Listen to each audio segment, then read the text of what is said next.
السلام عليكم ورحمة الله وبركاته. meeshani waa London. maanta waxaa isleedahay banki Carafo miya dadka qoraxay soo wada doonteen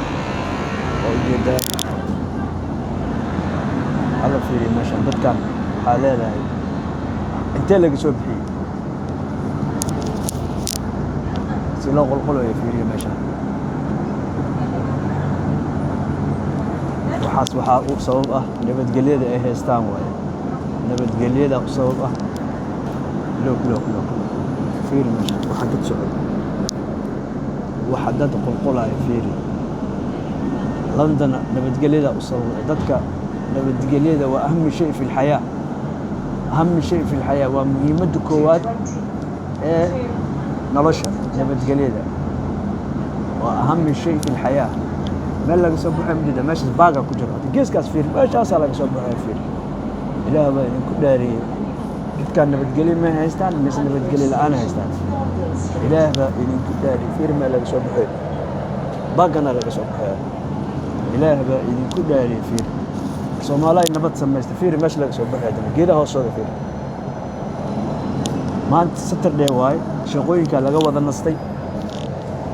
u fiirso dadkaas oo dhan waxay haystaan nabadgelyo waay baaga weeda laga soo wada baxay fiir wax soo qolay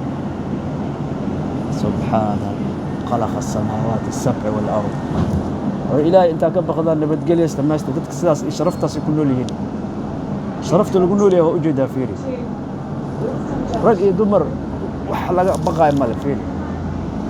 ماشي أنا لقى صوب باقة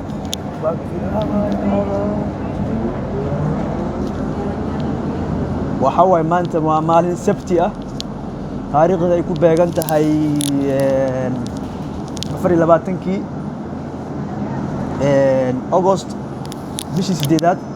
سنة هذا لبضة كنية سؤالي تبك marka waxa ogaataan nabadgelyadu inay tahay shay aad iyo aad u qaali ah oo u fiican qofkii hadda dib geystay booliska loogu waa la xira waa la baara hadii dambi lagu helo waa la xukuma hadii dambi lagu waayno waa la iska sii deynaa marka wadanka Ilaahay nabad ha nooga dhigo salaamu calaykum rahmatullahi Soomaal maryoolay nabad marabtee qabyaalad iyo qurun iyo bakti wadanka dumiye saa u jeedaan wadanka fiiri dadkiisa u noolyihiin